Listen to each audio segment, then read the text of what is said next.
Hello friends, स्वागत आहे तुमचं एका नवीन व्हिडिओमध्ये आणि आपल्या यूट्यूब चॅनलमध्ये सुद्धा. तर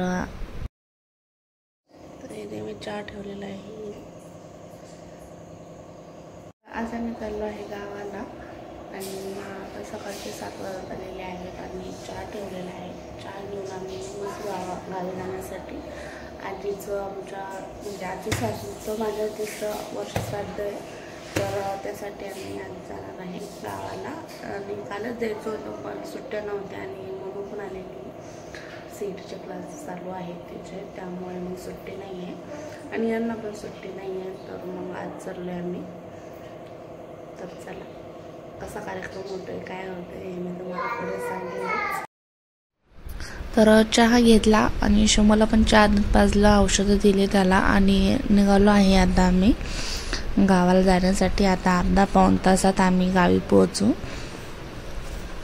लवकर जायचं होतं पण थोडा उशीरच झाला, तरी पण सगळे येता करता उशीर होतोच. आणि खालचे अमोल काकू आणि राजापूरचे मामा, ज्योतिताई, मोनू आम्ही सगळेच चाललेलो आहे. आणि दुपारी परत तर हार घेण्यासाठी आम्ही स्टँडवर गेलो आणि सायम केले आहे हार आणण्यासाठी. हाराने फुले लागत होती.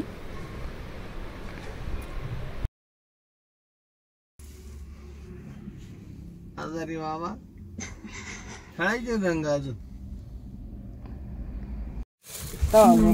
आपला झोपायचं टायमिंग लेटच होत चालला हळूहळू. हा 12 टायर प्रेशर पाहिलं काय विचारलं माहिती त्यांनी मामा कुठे आहे. हा मामाला मामा येतात तर माग बघून येणार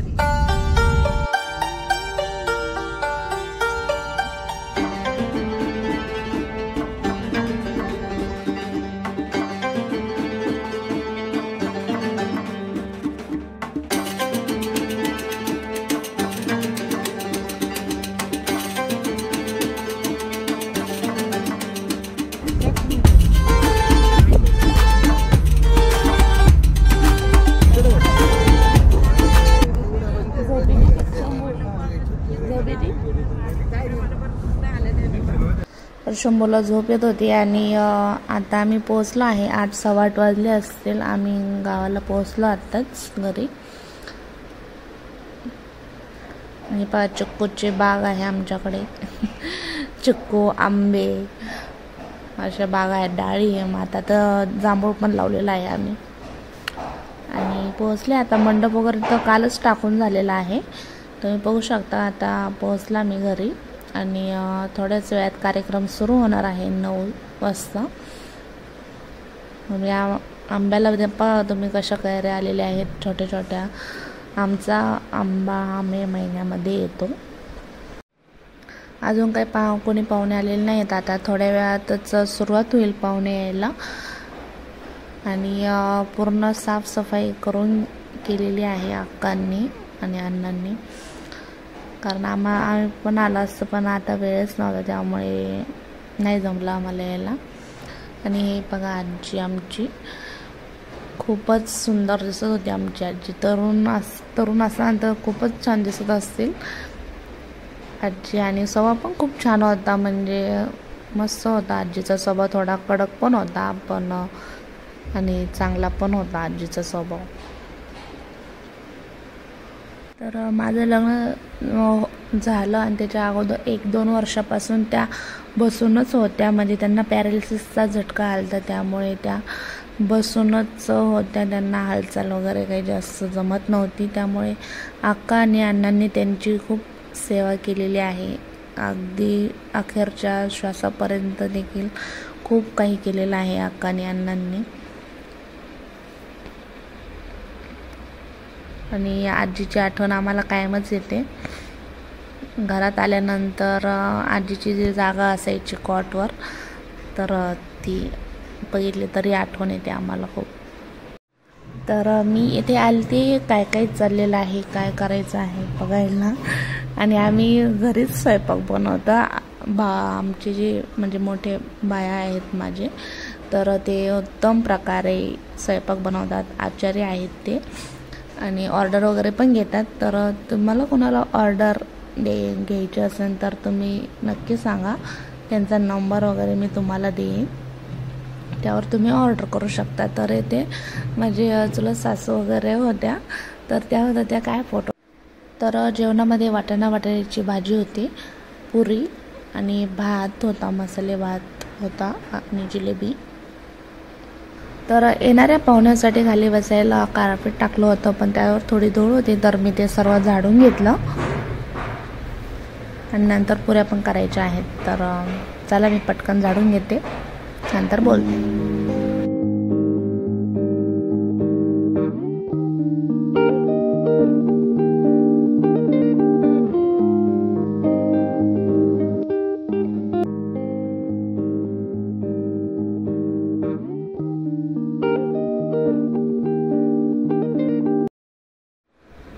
तर झाडून झालेला आहे आणि शंभू आता व्हिडिओ काढत आहे, त्यामुळे मोबाईल असा थोडासा हलतोय.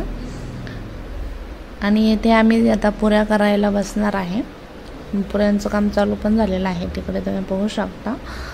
आणि आम्ही सर्व भावकी येते आमची स्वयंपाकाला, त्यामुळे जास्त कोणाची काही गरजच नाही पडत. जास्त आमचीच एवढी संख्या आहे ना, तर त्यामुळे कोणाची गरजच नाही पडत आणि सर्वजण येत असते स्वयंपाकाला मदत करू लागायला.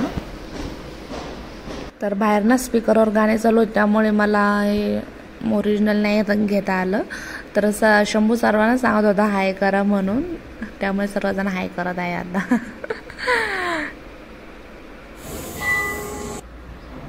तर आता प्रवचन सुरू होईल थोड्या वेळात. पहिल्या वर्ष श्राद्धाला आम्ही कीर्तन ठेवलं होतं.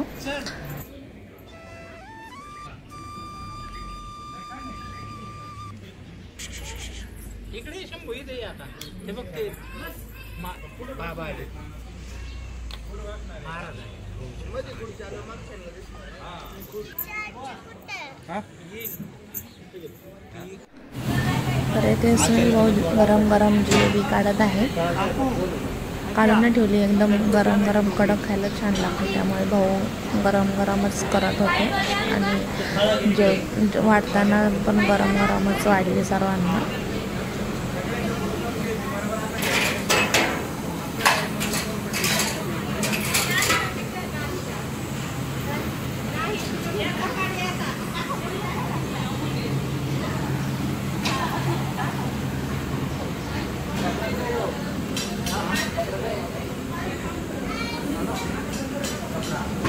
या शूद्रवस्त्रावृता या वीणावरदण्डमण्डितकरा या श्वेतपद्मासना या ब्रह्माच्युतशङ्करप्रभृतिभिर्देवैः सदा वन्दिता सा मां पातु सरस्वती भगवती निःशेषजड्यापहा.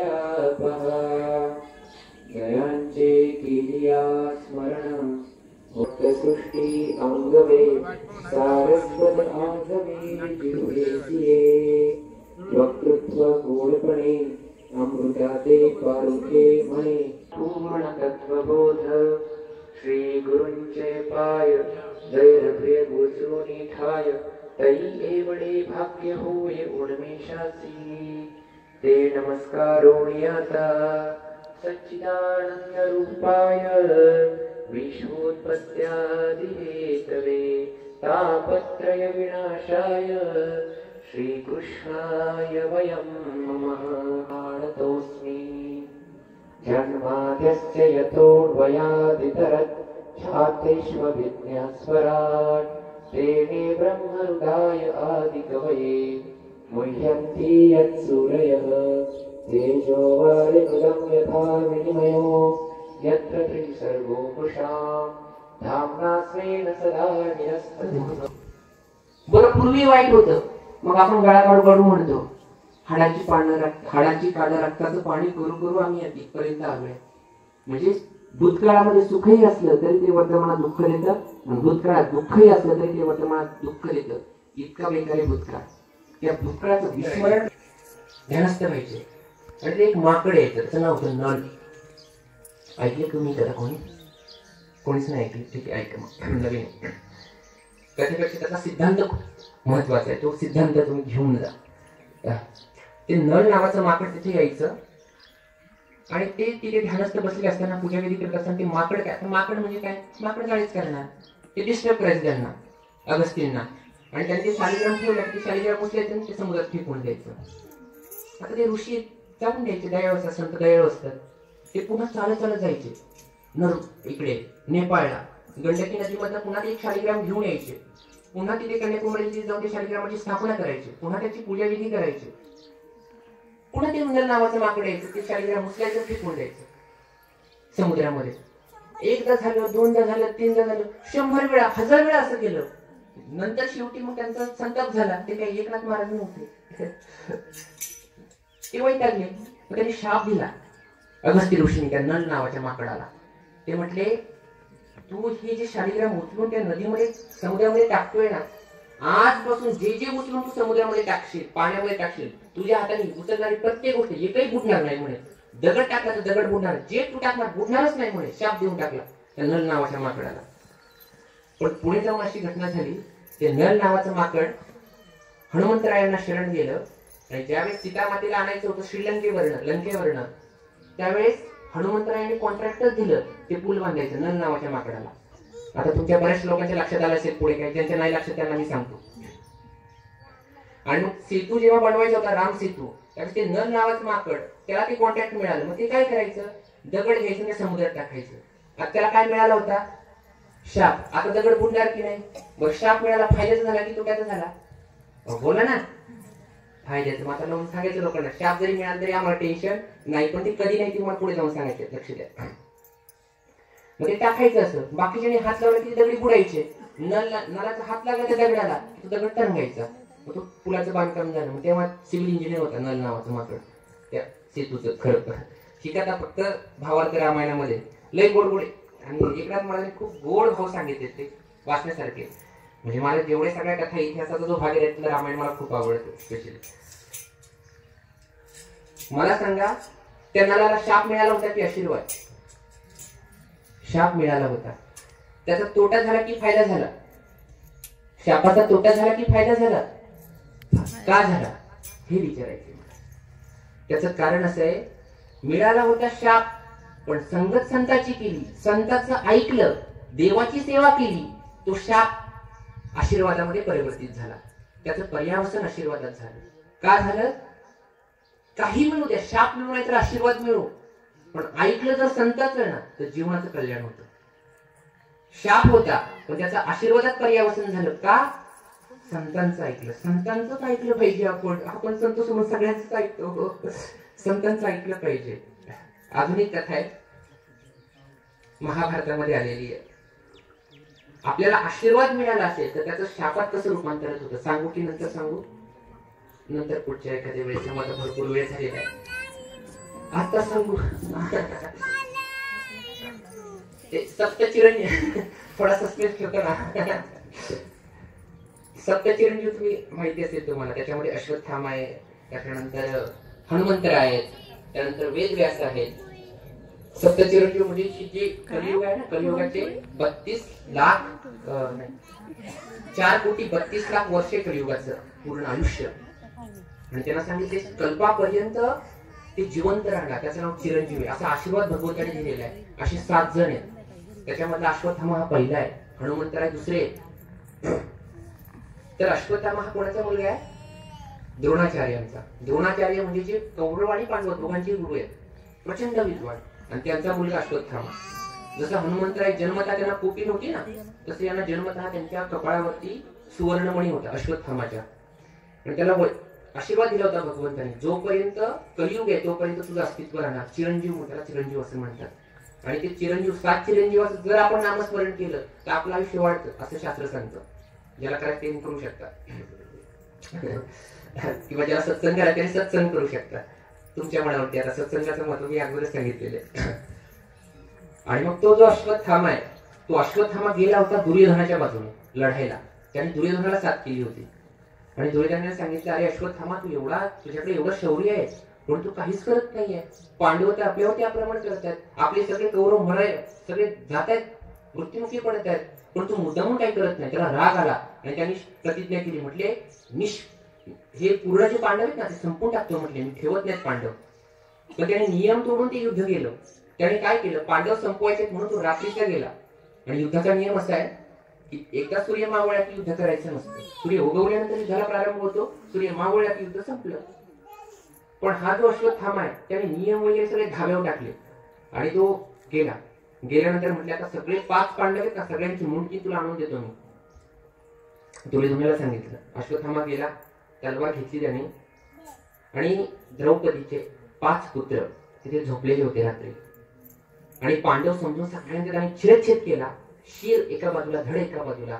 ती 5 मुंडकी घेऊन तो दुर्योधनाकडे गेला आणि त्याने सांगितलं, हे बघ दुर्योधना, तुला मी म्हणत होता ना तू पांडवांना कधी मारला. संपवले म्हटलं पांडव, सगळे संपवले. दुर्योधनाने पाहिलं, दुर्योधन इतका दगडाच्या हृदयाचा होता, पण तो हळहळला, त्याच्या डोळ्यातून असं आले. तो म्हटला, अरे तू विनाकारण त्या पुत्रांना मारलं. द्रौपदीच्या 5ही पुत्रांना तू मारलं. त्याला इतका राग आला. राग आल्यानंतर ही गोष्ट भगवंताला समजली की आणि अधर्माने हत्या केली, अधर्माने युद्ध केले. मग भगवंताने त्याला म्हटलं आता काय करायचं, म्हणजे त्याला मारायचं का.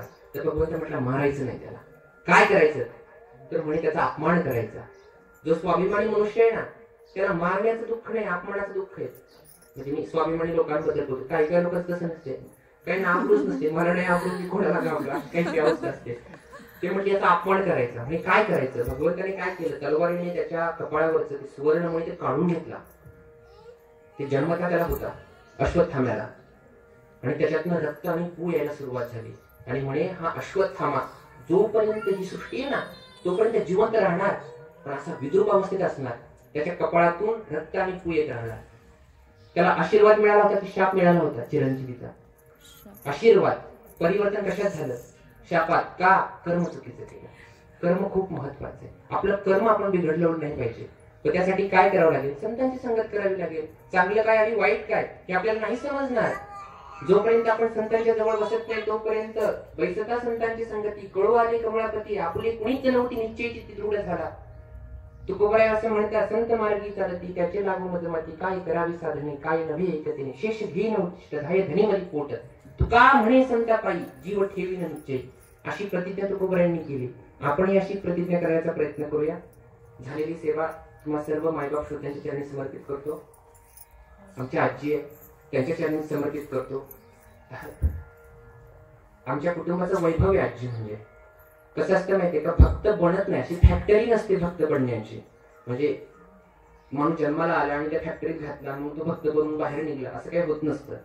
भक्त म्हणजे काय, ते हृदय, ते गॉड गिफ्टेड असतं. जो मनुष्य हृदय घेऊन जन्माला.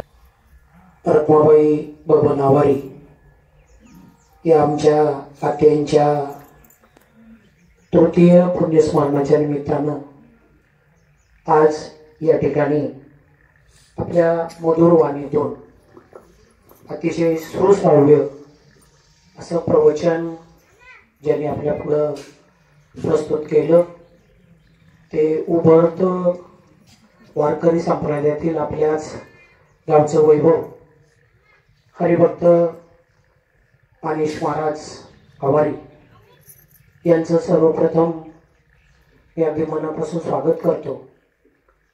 कारण अनेक परिसर आपण पाहतो, तरुणांचा कल हा महाराज वेगवेगळ्या प्रकारचं शिक्षण घेऊन आपलं स्वतःचं करिअर बनवण्याकडे असतं.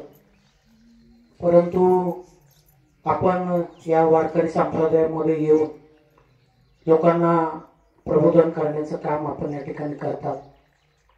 आपला अभ्यास, आपल्या बोलण्यातील गोडवा, कुटाळ घराण्यातील आणि या रांदे घरातील अतिशय वैभवशाली व्यक्तिमत्व रखमाबाई, खरं तर फार मोठा योगायोग म्हणावं लागेल. कारण हे आवारी कुटुंब सुद्धा अतिशय वारकरी सांप्रदायिक वृत्तीचं आहे. या सगळ्या व्यक्तींकडे अतिशय साधेपणा, बोलण्यामध्ये गोडवा आणि कधी आजींना भावपूर्ण श्रद्धांजली अर्पण करतो. ओम शांती, ओम शांती. या ठिकाणी एका गोष्टीसाठी मुद्दाम खुलासा करतो. कदाचित कुणाच्या मनामध्ये अशी शंका येईल, गावचे आपलं कमाळासाहेब तुमच्या नाही, गणेश महाराज इतकं चांगलं प्रवचन करतात, मग आपल्या सप्त्यात का दिलं नाही. 3 वर्ष मी प्रयत्न करतोय, बरोबर. तुमच्यासमोर 3 वर्षे मी त्यांना विनंती करतो तुम्ही आम्हाला एक प्रवचन द्या. आता ह्या पाठीमागे 3 वर्ष जाऊ दे, पण यंदाच्या वर्षी निश्चित एक प्रवचन तुम्ही सप्त्यामध्ये द्या अशी मी तुम्हाला विनंती करतो. आणि माझा एक प्लॅन असतो सप्त्याचं नियोजन करताना. मोठा बाळासाहेब गावाचा जो असेल ना त्याला पहिलं प्राधान्य द्यायचं. आणि यांना आपण 3 वर्षापासून प्रयत्न करतो. चालू वर्षी पण तुम्ही नेमकी चाकूर मासात पंढरपूरला आता बरं आव्हाडी परिवारच्या वतीने आमच्या पंढरपुराची पाकळी म्हणून पण देऊ आमचे माजी सरपंच राजेंद्र आवडे सत्कारसाठी आणि या पूर्ण कार्यक्रमाचा आभार प्रदर्शन आरोग्य माहिती त्यानंतर प्रसाद झाल्याने त्या कार्यक्रमाची सांगता होईल.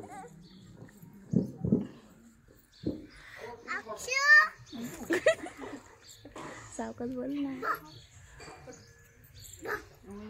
खऱ्या अर्थानं आमच्या रांधे गावामध्ये अगदी शिपायापासून तर कोर्टापर्यंत सर्व क्षेत्रात काम करणारे लोक, परंतु एक उच्च विभूषित इंजिनिअरिंगची डिग्री यांनी साध्य केलेली आहे. त्याच्याबरोबरची मुलं आज लाखोनी एकच घेतात.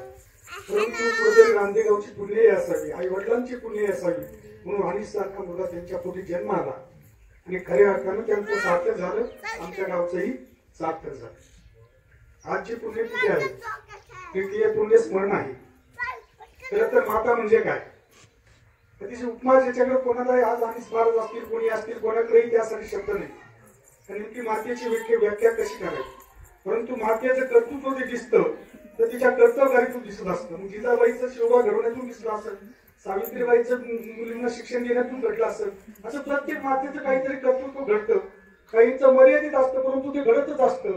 तसं आमच्या रखमा आत्या म्हणजे 3 मुलं अत्यंत सात्विक, अत्यंत बुद्धिवान.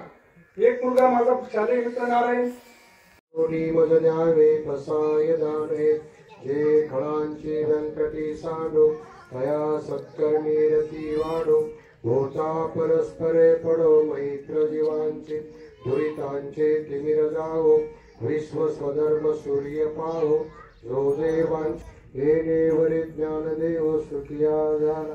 हरि ओम शांती शांती शांती. सर्वांना विनंती आहे प्रसाद घेतल्याशिवाय कृपया कोणी जायचं नाही. मंडपातच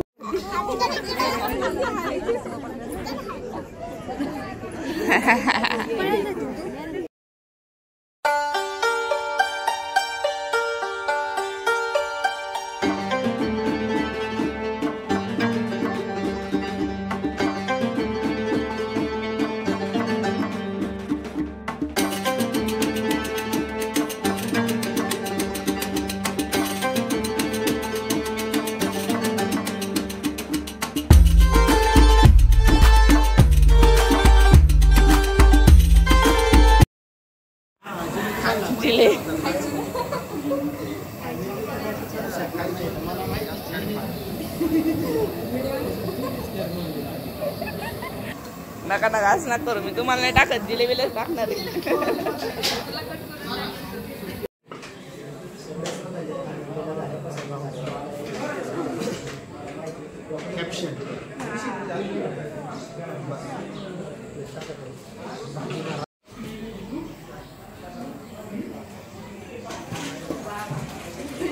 आता का मला हातात घेतलंय व्हिडिओ दाखवते मी किती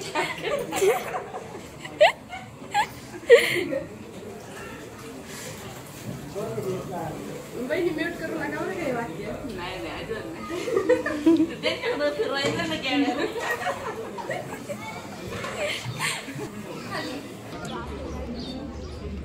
आमचा काढ नाही इकडे काय आमच्याकडे फोटो काढायला काय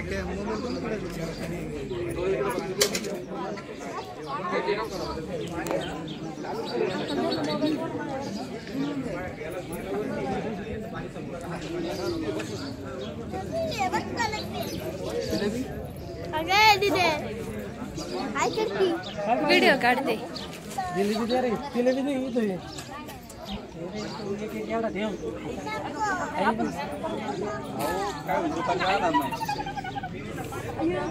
आपण अजिंक्यला बोलू.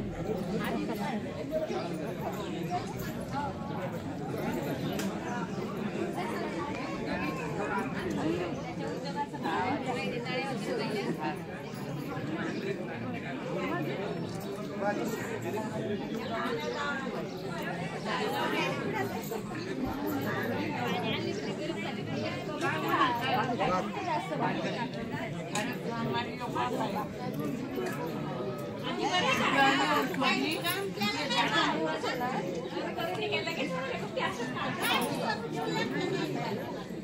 आता काचा फोटो काढीत बसले आमचा का नाही काढा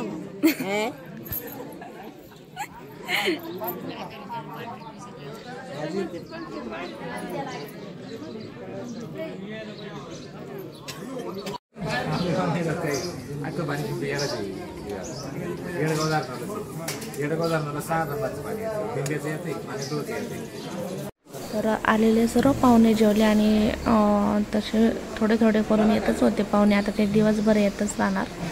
तर आता आम्ही जेवायला बसतो कारण आम्हाला पण परत जायचं आहे शिरोडला. अरे वा, वाढायला लागला शंभूचा.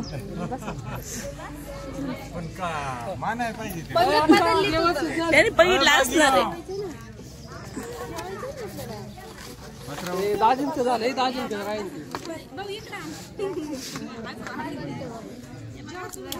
दोन द्यायचं परत वाढ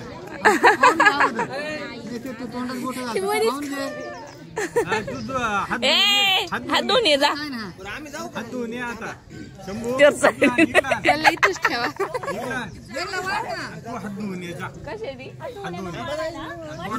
कशन मी ज्यांनी आले त्यांनी ती गाडी घेऊन जातील. नाही आम्हाला पण यायचंय. थांबा.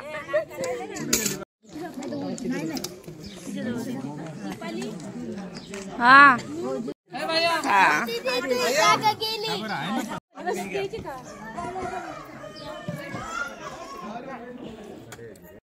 काय तर निघायचंच आहे.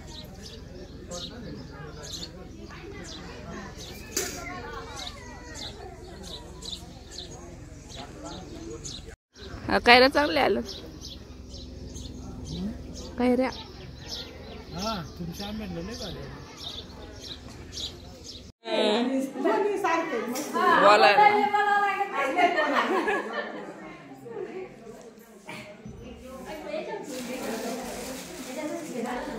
हा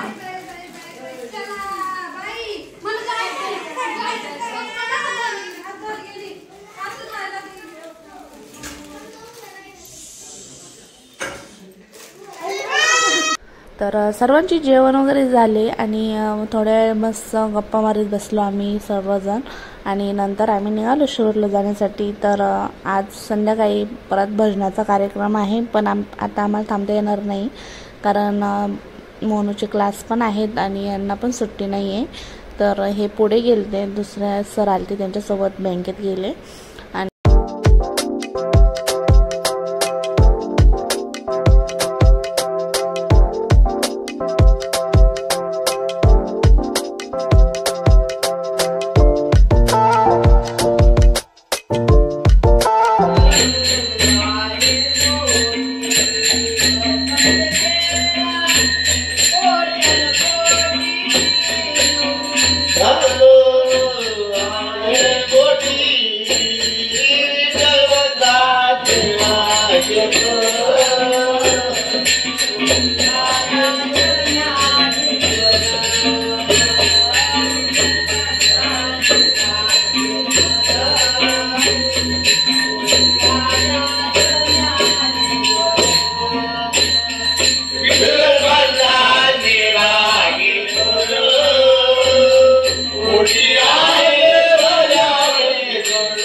तर पोरींनी मला व्हिडिओ पाठवला होता काढून आणि अशा पद्धतीने आजीच्या तृतीय पुण्यस्मरणाचा कार्यक्रम झालेला आहे आणि खूप छान झाला कार्यक्रम.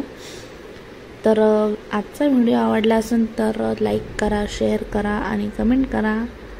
भेटूया आपण नेक्स्ट व्हिडिओमध्ये. तोपर्यंत बाय बाय.